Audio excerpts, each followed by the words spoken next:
Hello everyone, welcome to Lisha Narrates. Today we are going to start the fourth chapter of the series of the book Think and Grow Rich. The fourth chapter name is Auto Suggestion. The medium for influencing the subconscious mind. The third step toward riches. Autosuggestion is a term which applies to all suggestions and all self administrated stimuli which reach one's mind through the five senses. Stated in another way, autosuggestion is self suggestion. It is the agency of communication between that part of the mind where conscious thought takes place and that which serves as a seat of action for the subconscious mind. Through the dominating thoughts which one permits to remain in the conscious mind, in the bracket, whether these thoughts be negative or positive is immaterial, bracket closed. The principle of autosuggestion voluntarily reaches the subconscious mind and influences it with these thoughts. No thought, whether it be negative or positive, can enter the subconscious mind without the aid of the principle of autosuggestion. With the exception of thoughts picked up from the ether, stated differently, all sense impressions which are perceived through the five senses are stopped by the conscious thinking mind, may be either passed on to the subconscious mind or rejected at will. The conscious faculty serves, therefore, as an outer guard to the approach of the subconscious.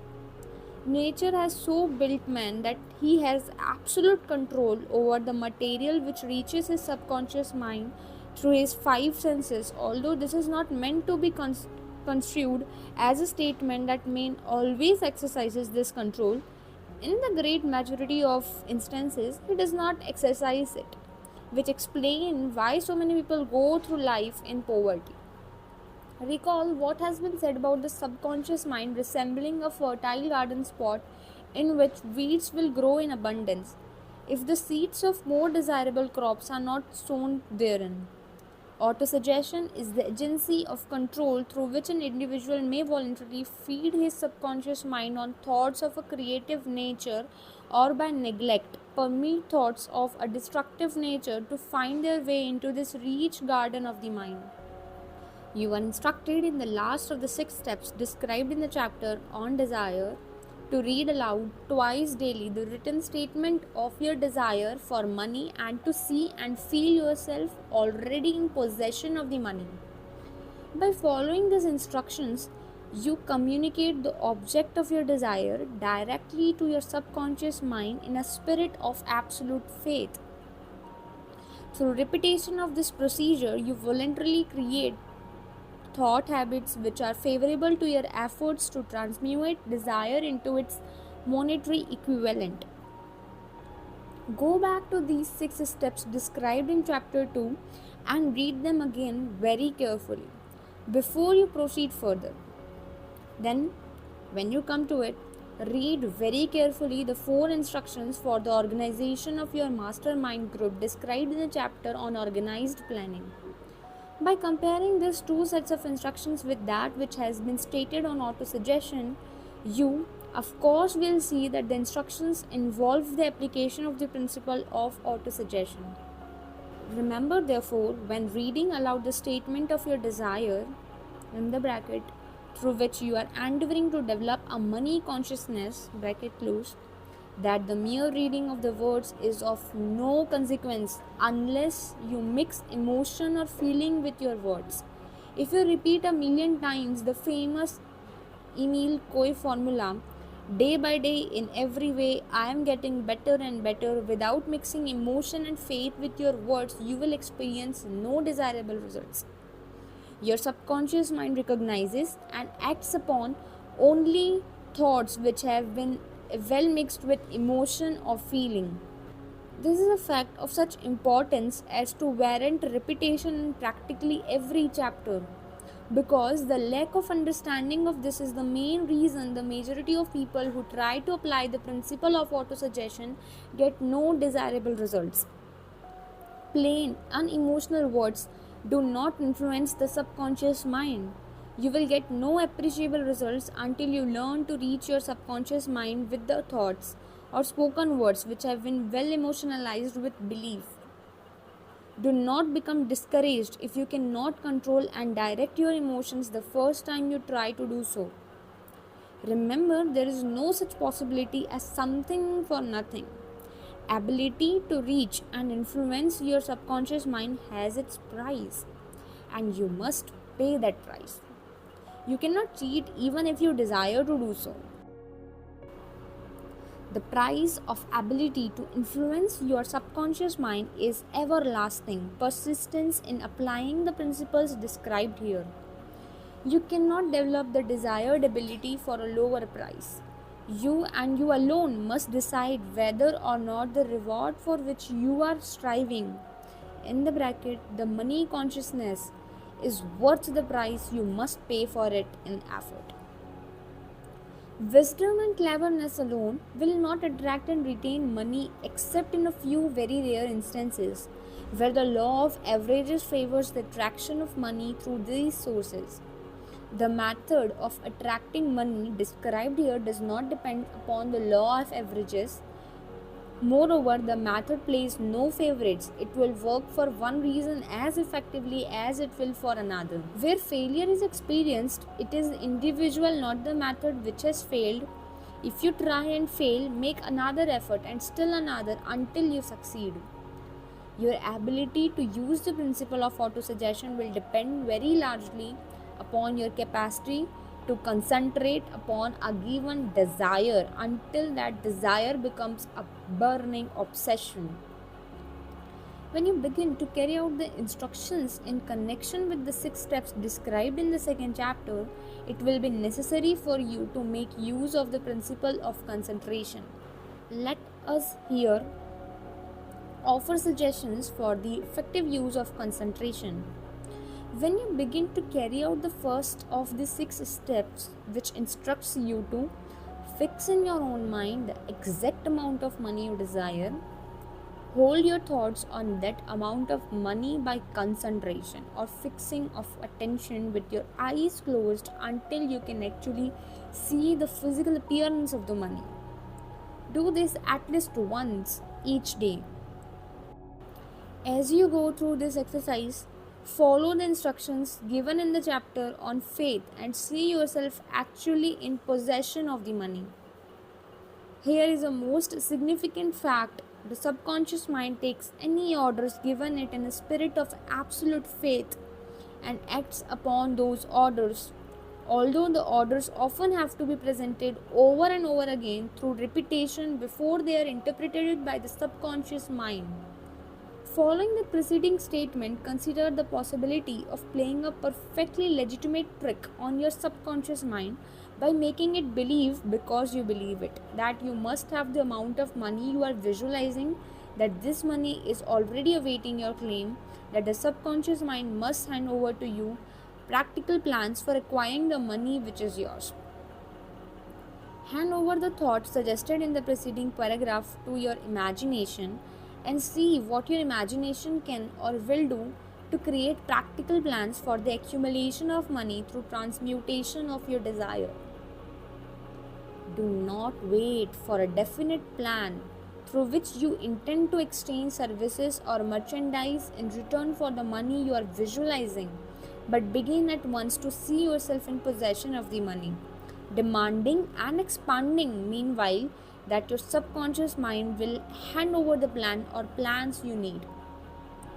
Be on the alert for these plans, and when they appear, put them into action immediately. When the plans appear, they will probably flash into your mind through the 6th sense in the form of an inspiration. This inspiration may be considered a direct telegram or message from infinite intelligence. Treat it with respect and act upon it as soon as you receive it. Failure to do this will be fatal to your success. In the 4th of the 6 steps, you were instructed to create a definite plan for carrying out your desire and begin at once to put this plan into action. You should follow these instructions in the manner described in the preceding paragraph. Do not trust to your reason when creating your plan for accumulating money through the transmutation of your desire. Your reason is faulty.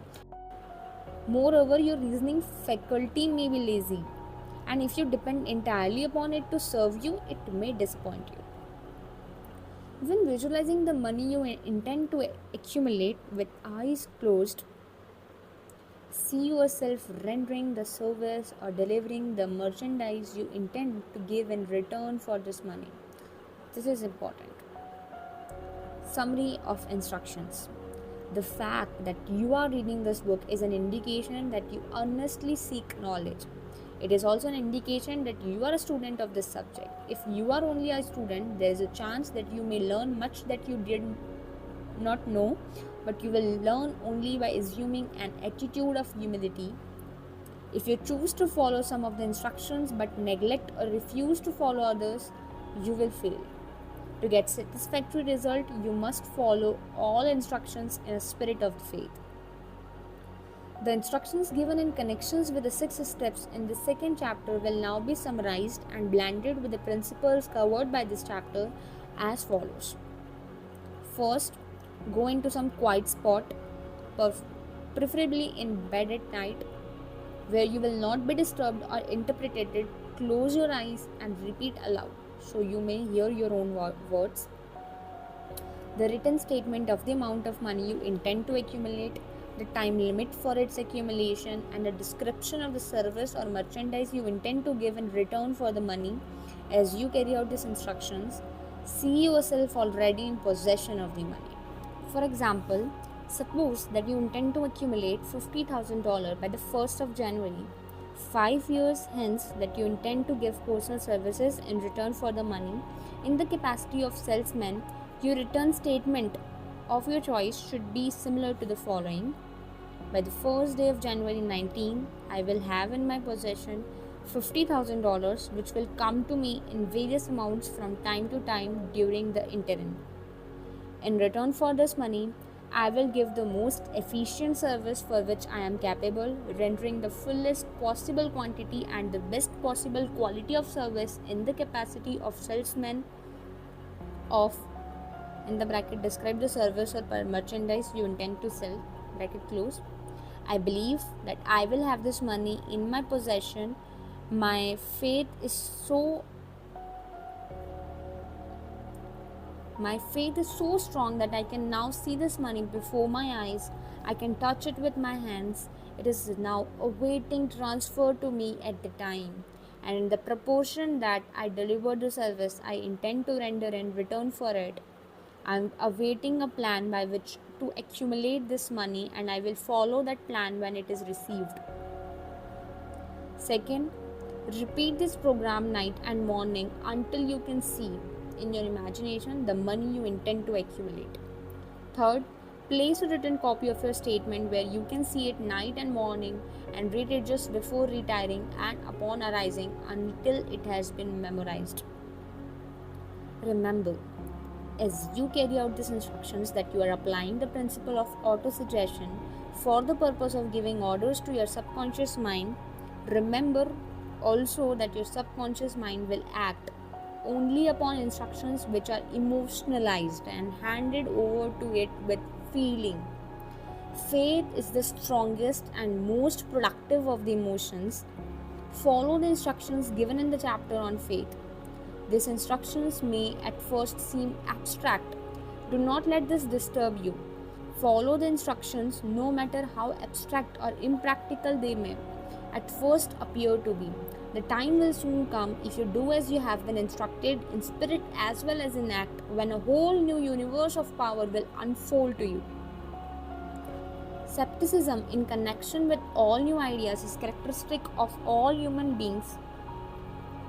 But if you follow the instructions outlined here, skepticism will soon be replaced by belief, and these in turn will soon become crystallized into absolute faith. Then you will have arrived at the point where you may truly say, I am the master of my fate, I am the captain of my soul.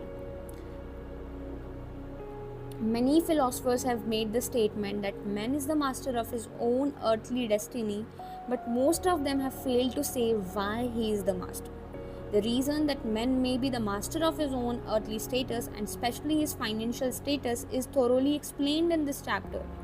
Man may become the master of himself and of his environment because he has the power to influence his own subconscious mind and through it gain the corporation of infinite intelligence.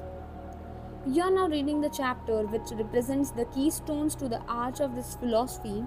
The instructions contained in this chapter must be understood and applied with persistence. If you succeed in transmuting desire into money, the actual performance of transmuting desire into money involves the use of autosuggestion as an agency by which one may reach and influence the subconscious mind. The other principles are simply tools with which to apply autosuggestion.